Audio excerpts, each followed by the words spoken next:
Hello, everyone. Welcome to the Prowess Live. I am Leah Steinkirk, your host today. We are going to be getting into a fabulous conversation. I am super excited about our guest today, talking a lot about mindset and that shift when you want to make that change in your career from corporate to doing your own thing. To kick things off, as we always do, throw into chat. My question today is like, what's that one thing that you have with you that makes you kind of feel like, yep, I'm here today, right? So it could be that favorite pair of earrings that you wear. Maybe it's the crystals that you put in your pockets. Maybe it's sometimes it's my favorite coffee cup that I pull out of the cabinet to be like, today's my day. I'm going to show up. I'm totally myself. What's that one thing that really helps you feel confident in who you are?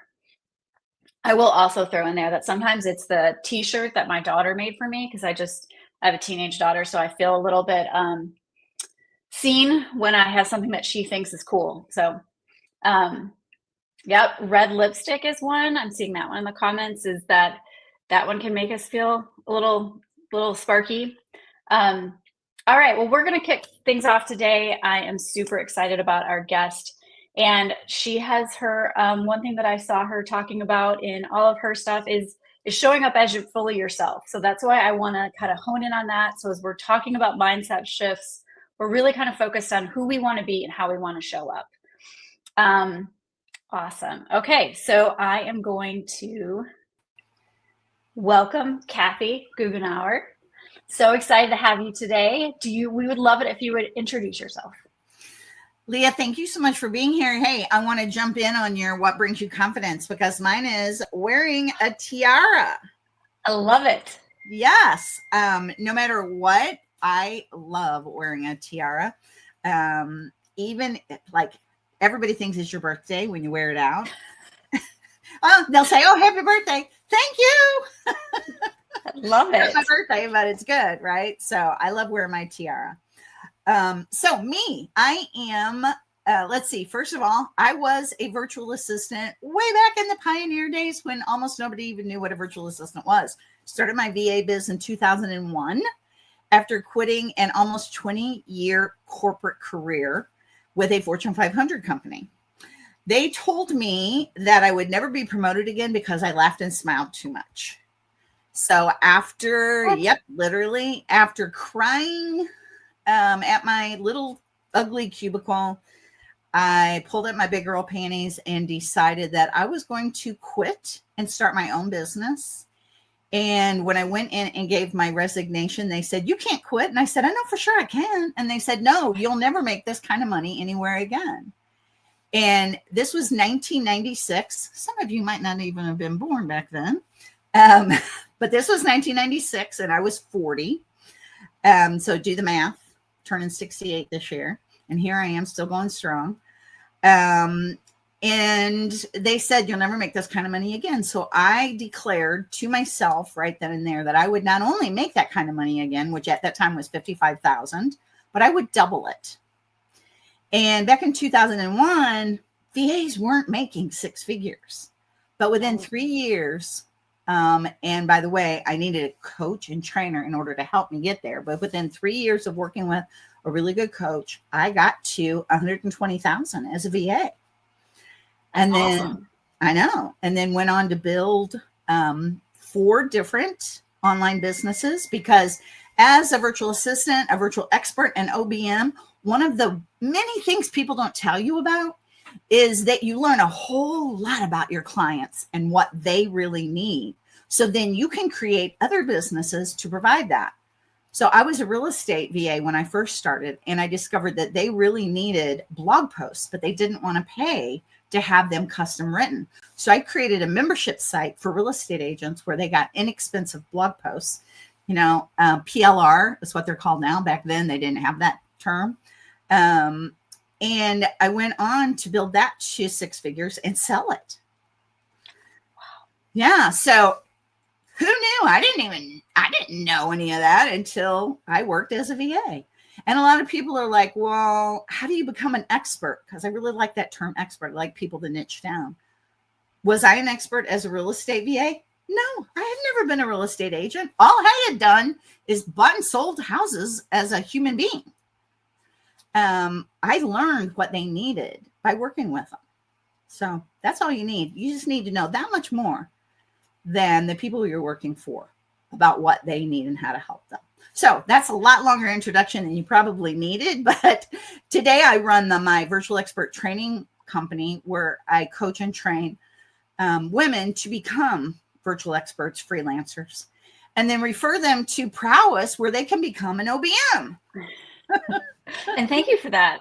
Yeah. I love that. And I love what you're saying too, because don't you think a little bit is just the curiosity when we're just slightly more curious than the current work on our desks, then we can, right? And it feeds itself.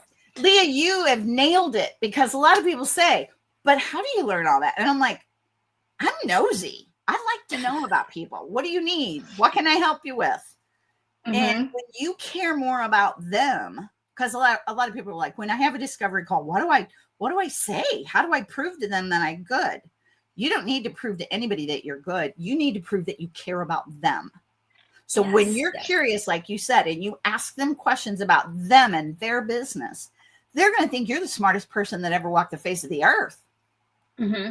Well, and I think too, like you're saying, that caring, I think a lot of people that get into this role is because we do care, right? We want to help someone. We always are thinking like, oh, how could they do it different?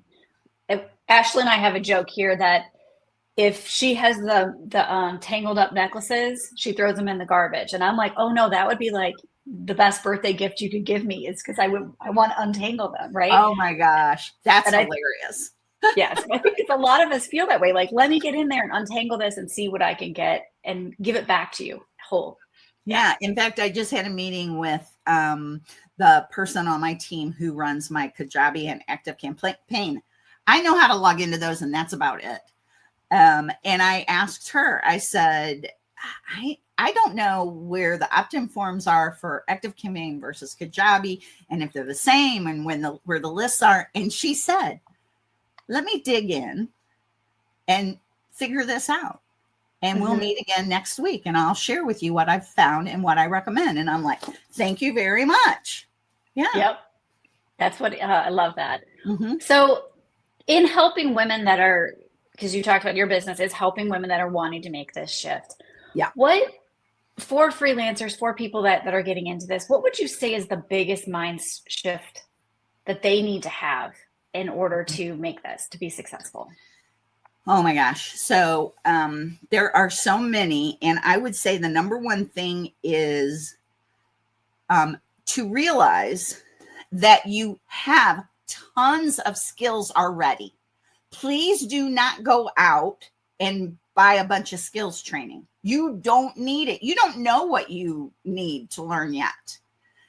Go in, start making money fast as you can. Get a client, get a couple of clients, start making money based on what you already know how to do. If you already know how to do bookkeeping, do that. If you already know how to write, do that. If you already know how to do tech, do that. You don't need to go get a bunch of skills training. So jump in, start earning. I think that's the number one mistake people make, is they train and train and train and train, and they never start earning. Mm-hmm. And you have to let go of the employee mindset. And by that, I mean, like when I was and this is the way corporate still is, I know, they don't want you to rock the boat. Here's your job description. This is what you're supposed to do. Stay in your lane, all of those words, right? That's not how it is when you have your own business. When you're a freelancer, when you're a VA, your clients want you to speak up. They want you to give them suggestions and ideas, how to do things faster, easier, less expensive, how to make more money. Would you agree, Leah? Absolutely. Because I do think it's showing up as your whole self. And if you want that fulfillment, then but it's hard, right? Like you're talking about letting go of that corporate mindset. Do you have any advice for people when it's like you see them still doing it? Like, do you have magic words to get them to shift out of that? So the biggest thing that I talk about are the 3 Ps. So you want to be proactive. And that's what I was talking about. When you see something, say something, right? And I'm not talking about going to somebody's site and picking it apart and showing them all the errors. That can feel really offensive when you don't know somebody yet. But when somebody hires you and you're working on something and they've said, do it this way, and you're like, I know I could probably do it faster and better this way, reach out to them and say, hey, I have an idea I'd like to run by you on how we could do this faster or easier. They're not going to say no to listening to the idea. And by the way, if they do say no to listening to the idea, they're probably not your ideal client. In fact, during discovery calls, I would tell clients, I am not a yes person. If you want a yes person, please do not hire me. Mm-hmm. And quite honestly, most people were then like, oh, I for sure want you, because they don't want yes people, right? They want somebody, I do a lot of matchmaking now between freelancers, VAs, virtual experts, and clients. And every single one of them, there has not been one that has not said, I want somebody with self-initiative. I don't want a yes person. I want somebody who's going to dig in and figure out what needs to be done without me having to tell them. And that's a fulfilling job versus the employee mindset is I sit back and I wait for somebody to tell me what to do. Yes. So that proactive is really important. Yes. On that, and then I'll let you get back to your 3 Ps. But I think it's also that's like, again, you get to show up as who you are and you can do it kindly. And I have a lot of people that, well, how am I going to get those words out? And again, going back to the questions, we're talking about curiosity, is when you say to someone, well, have you tried this before? Right. And then it takes away that I'm telling you that you did it wrong if I'm letting them step into it also. I love how you're framing that. Yeah. Another P is be a problem solver. So again, at a corporation, they've got lots of people to solve problems, right? So you can get a lot of other people to solve a problem for you. But when you have your own business, when you're working with a client, don't go to them first and ask them to solve a problem you're having. If you can't log into their site or you're struggling with that, try everything you can before you reach out to them, right? If there's something like the example I gave you today of I want to get rid of ActiveCampaign because it's costing me a fortune. And ActiveCampaign, if you're listening to this, have an option that isn't so freaking expensive. I didn't want to leave you. But I said I need to reduce that cost and I need to move it to Kajabi. How do we do this? What do we do? And, I don't want her coming back to me and going, well, while I'm supposed to be the expert, I don't know. No, if you're supposed to be the expert, go figure it out. Because guess what? There's a million ways you can figure things like that out these days. Yes, with my boyfriend, ChatGPT. He's very helpful. Chatty. Yeah. Yeah. And then the final one is really kind of a boring sounding one, but I'll tell you why it's important. And the final P is professional. And by professional, I don't necessarily mean that you have to look a certain way. What I really mean is that you have things in place like contracts. So when you're ready for a client to hire you and they say, yeah, I'm interested in working with you, you can say, would you like to know our next step? They say yes. And you're like, okay, I'll send you a contract. You send them the contract. You offer to do that. If they say, oh, I have a contract and I'd really like to use it, great. But you've offered. And what I love about that is that's one less thing that they have to do. So right away, you're showing them they're going to have less work to do when they hire you, not more. If I'm thinking about hiring somebody and they start giving me homework, they're not going to get hired because I have all the homework I need.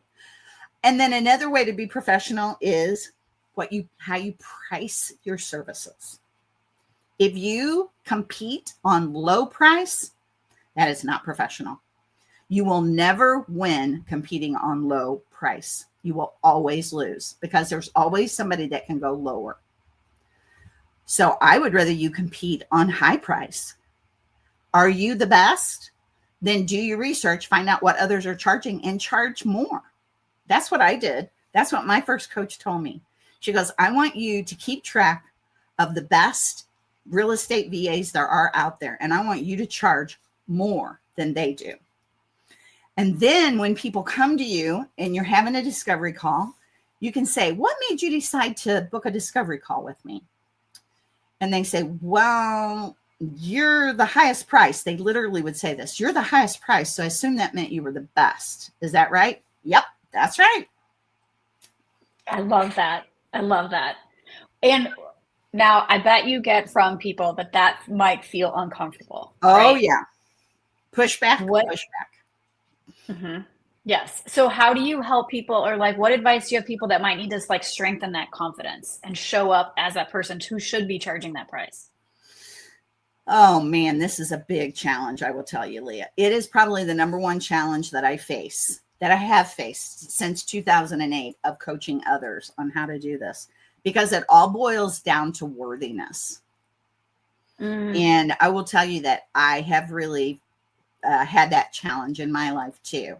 So if you think back and you've ever had anybody, whether it was a parent or an aunt or a sibling or a teacher, who said something to you that made you feel less than worthy, that ghost, I call it a ghost, that ghost still talks to you if you have not gotten that fixed, right? And my mother was mine. She would say to me, and I can still hear her voice, who do you think you are? That was, oof. who do you think you are to go to college, to have a job? I mean, when she first found out how much I was charging, she literally said, "You're lying. No one would pay you that kind of money." Oh, goodness. So I had a lot of mama issues to deal with. And there are a lot of programs out there that can help you with this. And I will tell you the number one program that has helped me the most and the fastest. And if anybody's interested, just email me and I'll give you details on this, because it's not something I can explain quickly here, but it's NLP, neuro linguistic programming. Yes. And a specific trainer, her name's Stacey O'Byrne. She has changed my life and the lives of many, many people that I've referred to her. And quickly. I mean, I went to therapy, I went to counseling, I did all of that. And all of that was good and all of that helped. This isn't instead of, this is an addition to.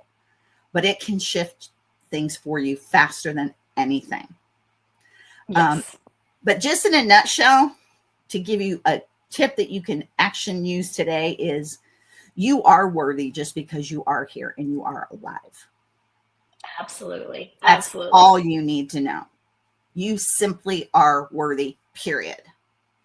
Yes. And so I always think those are great things to have on a post-it notes where you can see it all the time. And I love also what you shared, and thank you for sharing that with your journey there. But it's also, we need to make that investment in ourselves, Yes. whatever it is, right? Like NLP is a great resource. There are lots of other ones, whatever feels the right thing, and that you deserve to make that investment in yourself to get to where you want to go. Because if you can see it, if you can see outside the cubicle, or you have that tiny spark that says, I want that freedom or that flexibility, you have, like you're saying, you're worthy to get there. Yeah. We always joke, we call them the mean girls in your head. And then you have to Yes. Oh, that's a great way to say that. Yeah. Yeah. Don't let the mean girls get you. Yeah. And it's a practice, right? Like all the time you have to keep level setting that. And I really like that about, like, especially about the pricing, because you do deserve to be there. I also have a rule of thumb that I can give you that is outside of your mindset. Okay. So, because a lot of people need that extra thing. So your pricing is correct if 50% of the people that go through a discovery call with you and you give them the price, if 50% say yes and 50% say no, congratulations, you're at the right spot. If you have more than 80% saying yes, your price too low.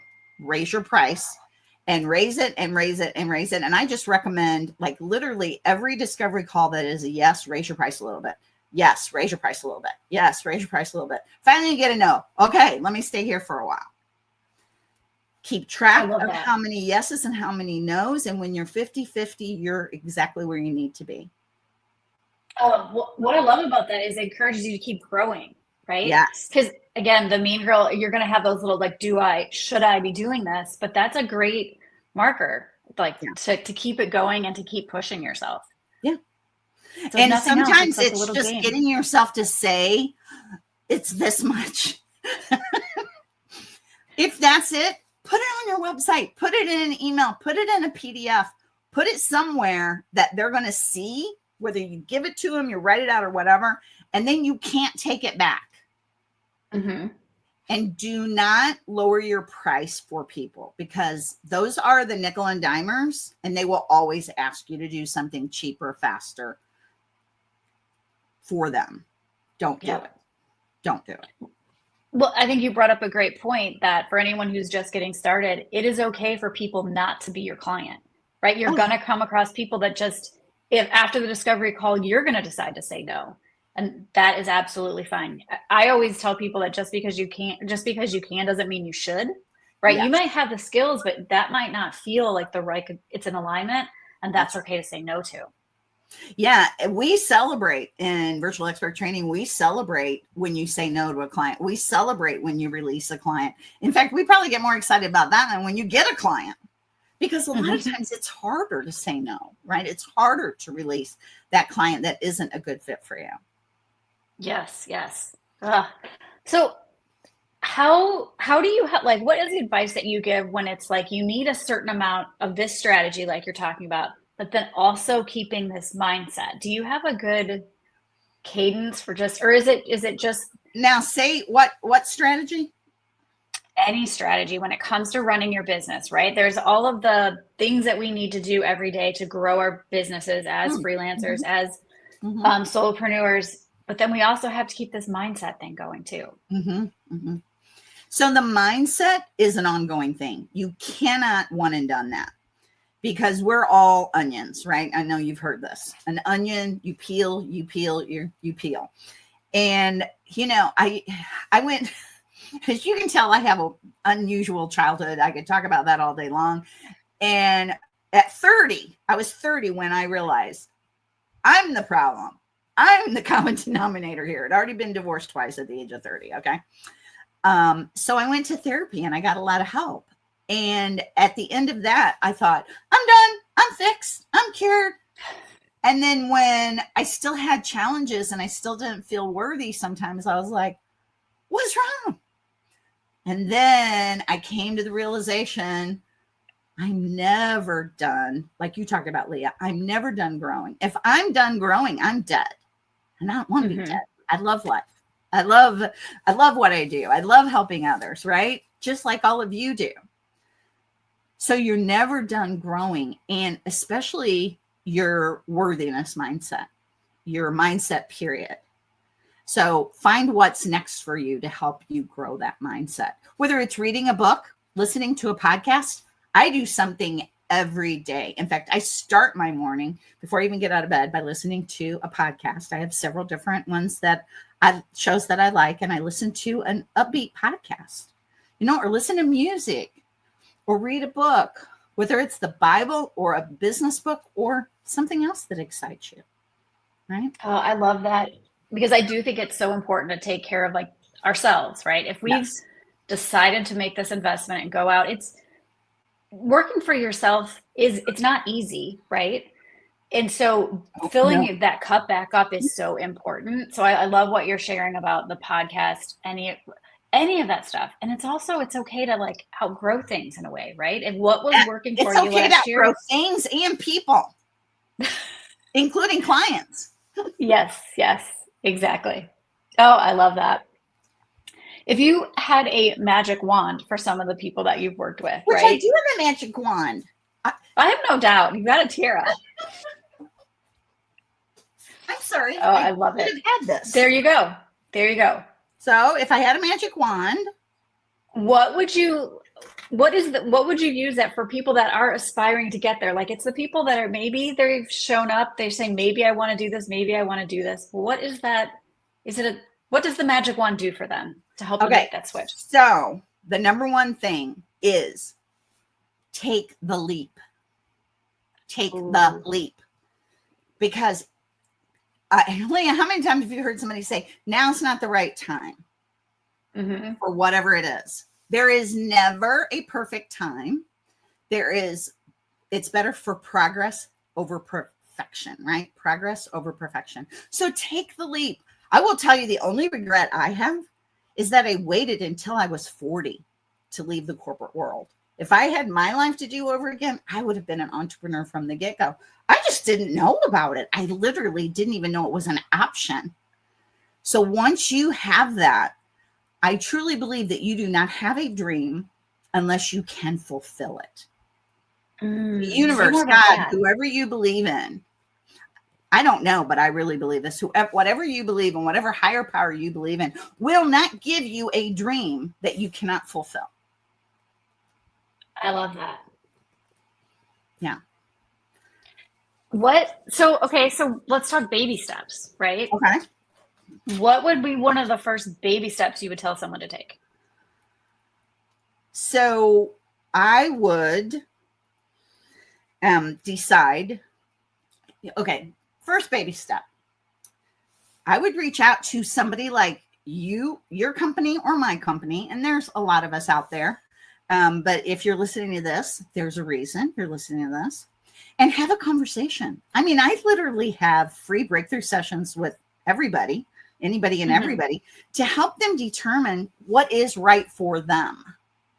And I don't ever try to talk anybody into, you need to be a VA or a virtual expert or an OBM or a coach or whatever. I listen to what they want and how they want their life to be.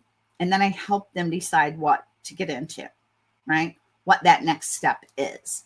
And I give them 3 steps. And depending on where they are, it might be get your first client. It might be take training. But you have to really, I would talk with somebody who's already done what you want to do or what you think you might want to do. That is very powerful. Yes. Because we're big on encouraging people to just go talk to people, right? See what problem they're sharing and do you want to solve it? But I like that angle even more is someone who's already done it or someone who's doing it. That's right. Yes. And ask, what did they like about it? What do they not like about it? Because you want to know both. And I'm willing to share both. I mean, when you said being an entrepreneur, having your own business is not easy. No. What is that saying? You quit your 9-to-5 job, your 40-hour job so that you can work 60 hours a week and not get a regular paycheck. That's why it's worth it, because you love what you do so much. It never feels like work. No. I'm so thankful that I started my own business. So very thankful. So what were some of the first, you said you did real estate. I did. I was a real estate VA. That was my first expertise. And then in 2008, when the real estate market dropped, I decided to switch and I became a professional speaker, virtual assistant. Yeah. And guess what I knew about professional speakers? Nothing. But again, it's that next thing that comes up and you make that decision whether or not, like, to me, like if you're curious about it, it's probably the right way to go. Yeah. Yeah. And I did my research. By then I knew. I talked with a bunch of professional speakers. What do you need? If you were to hire a VA, what would you need from them? What kind of work would you need? And, I know what I like to do and what I don't like to do. I hate tech. I'm terrible at tech. I like creative stuff. I like to write. Kind of like I like to talk. I like to write and talk. I like to do marketing. So that's what I did both for real estate agents and professional speakers was marketing and writing. So I wrote blog posts. I found speaking gigs for them, things like that. If there's something you enjoy doing, there's somebody that needs it. Right, right. So all of those people out there that are like, "Ooh, I need a niche." Like sometimes it's that what just lights you up and gives you that energy all day long. Right. We have a great question here. Okay, cool. Back to it. What was it like for you when you signed your first client after corporate? So it was really exciting because I didn't even know what a virtual assistant was. And it was the real estate agent that I was working with my husband and I were moving and I was working with this real estate agent to buy a house and his website was so bad. And I was like, Mike, your website really sucks.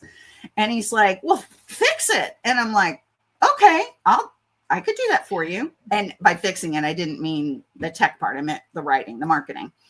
And I said, okay, I could do that. And then I had to go figure out what to charge him. And oh, Leah, I made big mistakes with charging. I said, $15 an hour. Really bad idea. but I did 15 an hour, and I learned a ton from that. Like, don't ever charge that low.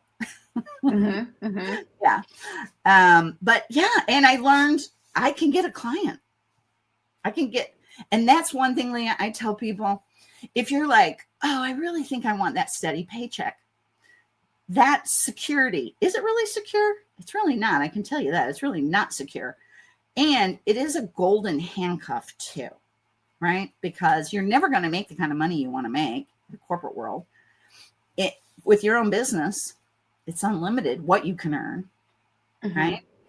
And once you learn how to make money online, you can always make money online.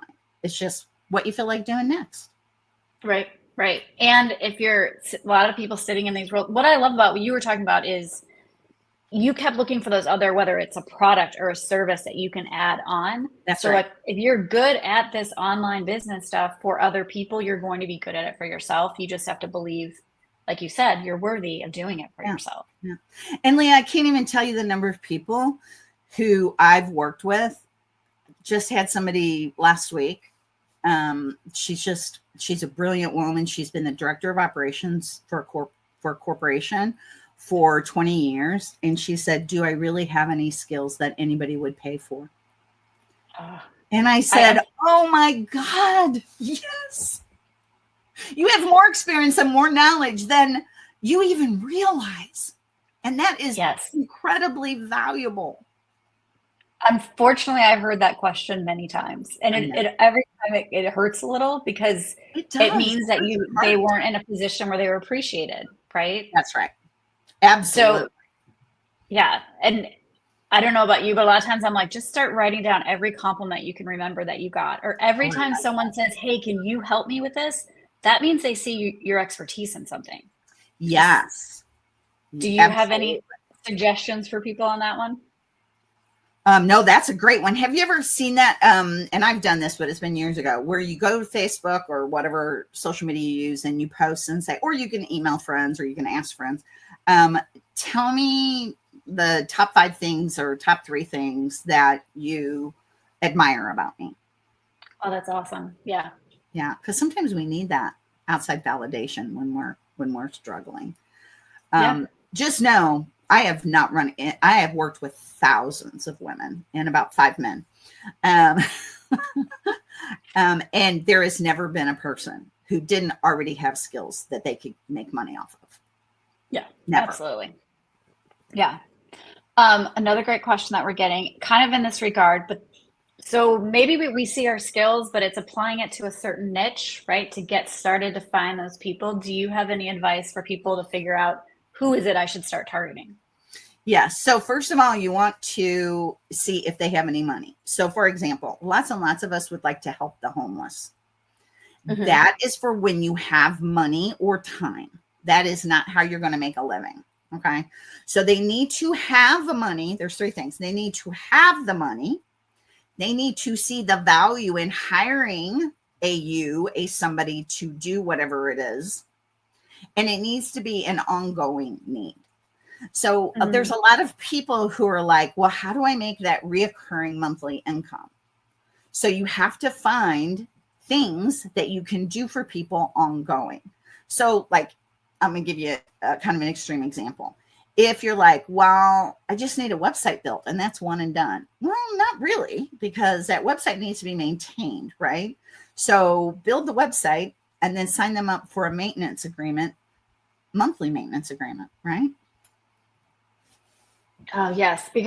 And this is, again, what I love of everything that you're saying is that you probably already have that historical knowledge of what the problem's going to be when you hear them say, I just need this done.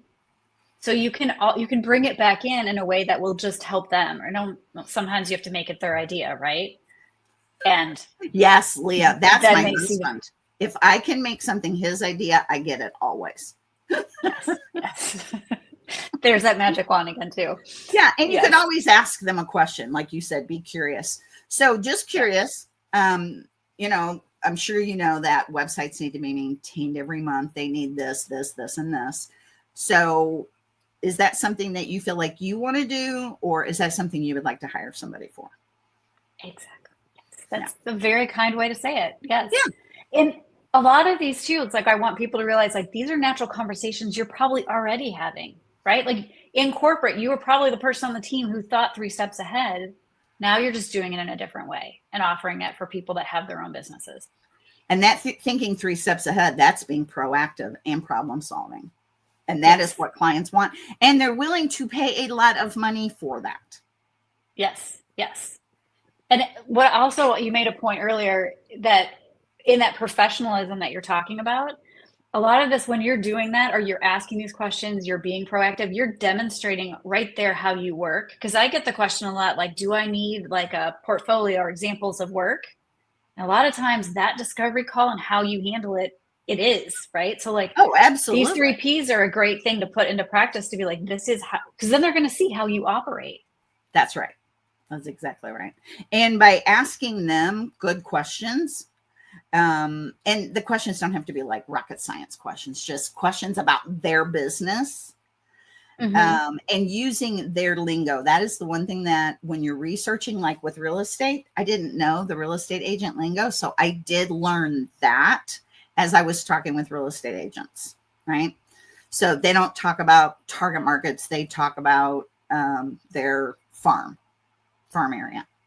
So Mm-hmm. those are the kind of things. They don't talk about their clients. They talk about buyers and sellers. When you're Yes. able to talk to them in their terminology, they know you know them. That you understand them.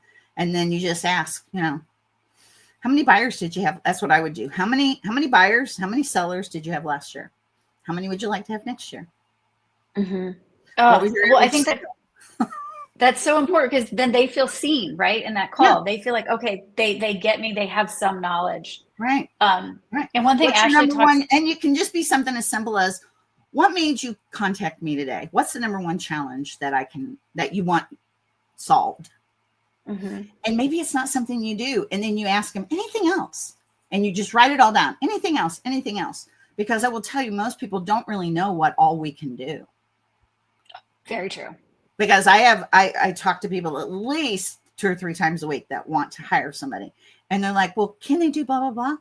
Yeah. Oh, I didn't know that. What about this? Yes.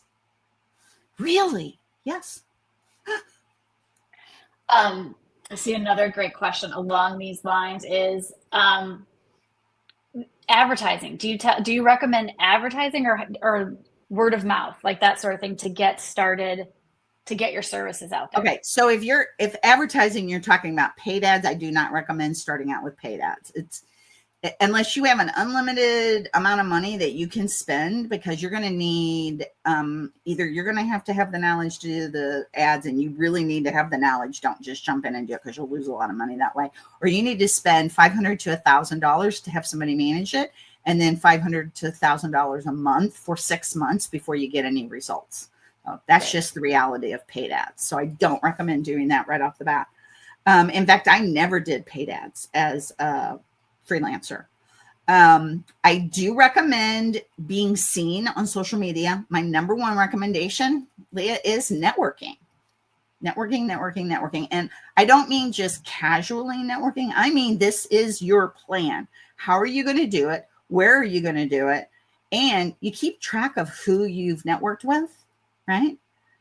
And I call them power partners. So, for example, Prowess and I are power partners because we have similar target markets, but we do different things. We do complementary things. So I can refer clients to them and they can refer clients to me. If they run into somebody who's like not ready to be an OBM yet, they need the very basics, they can send them to me. When I have somebody, I don't teach people how to be OBMs. I don't know how to be an OBM myself. I send them to Prowess. And that's called being a power partner. So, for example, with my real estate business, I contacted real estate websites and said, what's your number one challenge that you have with getting clients? And they said, it's retaining clients. And I said, why retaining? They said they buy it and then they don't have any content to put on it.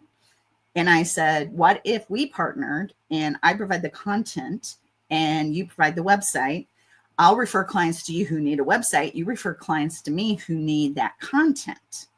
and we were power partners. And that's how I built my business to 6 figures really fast. And by the end, I had 75 clients, 75 real estate agents, and a waiting list of 15 or more at all times. Wow. I love that. And that's all I did. I did nothing other than that type of networking. Yep. What I like about that is what I hear a lot from the women that we work with is they want it to feel intentional. They don't want it to feel sleazy marketing. So when you're partnering with someone like that and you're saying, I'm helping you and this is how you can help me, one, they want the ask. They want to know how else can I help you? Right. And two, it becomes a relationship. It becomes fun. It becomes, right, you're out there and you're helping someone else's business and you're growing. That's right. Some of my closest friends are power partners. Yeah. Some of my closest friends online. Nobody lives where I live. I live in the middle of nowhere. I love it. Well, we're almost at time. This has flown by, Kathy. I told you would have a hard time getting me to shut up, didn't I? I don't want you to shut up. This is like pure gold coming out of your mouth. I love this. So if there's anything you can leave this group with, what would that be? Any other wisdom you have? Okay. So start now. Don't wait. Say yes to whatever that next thing is, whether it's starting a business, starting a different business, adding on a business, raising your rates. I mean, all people can do is say no, right? And start making money as quickly as possible. Because once you I talk with people that I work with and I say, until you get your first 3 clients, I haven't taught you everything you need to know. Because until you actually have a couple of clients and more than one ideally, so I like 3 in 90 days, and then you're working with the clients, you don't even know the challenges you're going to run into. I mean, I can tell you what they're going to be, but you need to experience it and learn how to overcome the challenges, like juggling multiple clients, answering their questions, right? And releasing a client. So start, get 3 clients as quickly as you can without charging nothing. And Leah, I'm going to give you the tip. And this is what I teach brand new people. And I don't have any testimonials yet. I don't have any clients yet. Okay. You say, to thank you for being one of my first clients. You don't have to say you're number one. To thank you for being one of my first clients, I will give you, and you can just do a % reduction or an hourly rate reduction. So we're just going to say $10 off. I'm going to give you $10 off an hour. So my regular rate is $45 an hour. For the first 90 days, you get me for $35 an hour. And then at the end of that 90 days, it will automatically go up to $45 an hour. And you put all that in the contract. So you give them a slight discount because you're new. And then you don't have to ask for a raise later. It's automatic. I love that. I hope everyone is writing this down. Works great. Works great. Because you're scared, right? $45 an hour or 55 or 65 or 75. Right. I'm going to tell you right now, it is no harder to say $1,000 an hour, which is what I charge, than it is to say $50 an hour. It is no harder. Yep. And keeping in mind, it's just an exchange, right? You are doing a ton of value for the other person. They're going to see that. They're going to want to pay you. So you just, like you said, you just got to start. You just got to put it out there. They will be lucky to have you. That is how I seriously, because like, I hired a fractional COO. That was really scary for me. Really, $350 an hour. A lot of money, right? She saved me $30,000 a month. Yep. Was that worth it? Yes. $30,000 a month.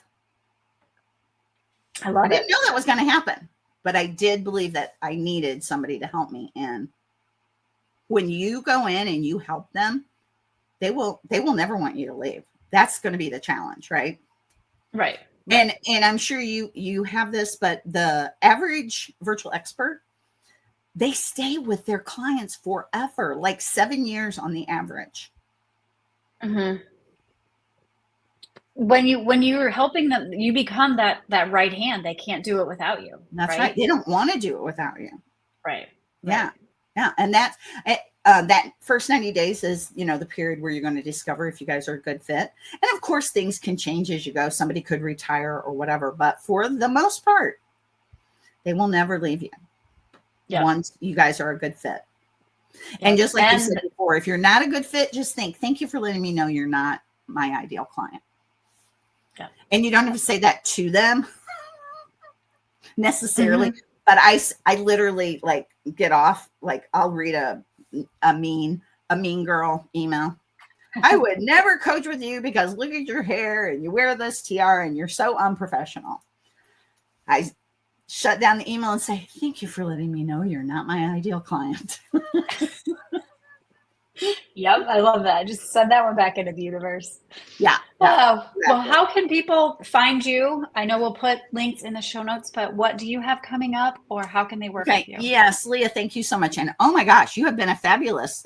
I think you just stole somebody's job, Ashley's job, because you were fabulous. Well, thanks, okay, so you can email me, Kathy at virtualexperttraining.com. And I have a really unusual thing coming up. This is the first time we've done this, and it is a 4-week masterclass session. We've got 4 different experts coming in to train on clarity and confidence in your freelance, OBM, virtual expert, virtual assistant, any kind of service-based professional business. Okay. We've got, and one of them is the NLP trainer. She's going to talk about mindset shift, and she's talking for free, and she charges a lot of money normally. That's how I'm able to do this for free. So I'm going to put the link. There's the link. You can sign up for free. It starts February 27th, but go ahead and sign up now, and then you'll get emails about it. And it's going to be via Zoom, and it'll be fun because you might be able to tell I like to have a lot of fun. And you'll learn a lot. And I'm not one of the speakers. My group has let me know they've heard enough from me. Everything I just shared today, they're like, yeah, I know. Because they've been with me for a long time and I love them. So I hope I gave everybody value here today. I had a lot of fun. Thank you, Leah. Well, I know I got a ton of value out of it. So thank you so much for being here with us. Yeah. Thank you for everyone who hung out with us for this last 48 minutes. It's been awesome. We will be back next week, and we'll talk to you all soon. Thank you. Bye.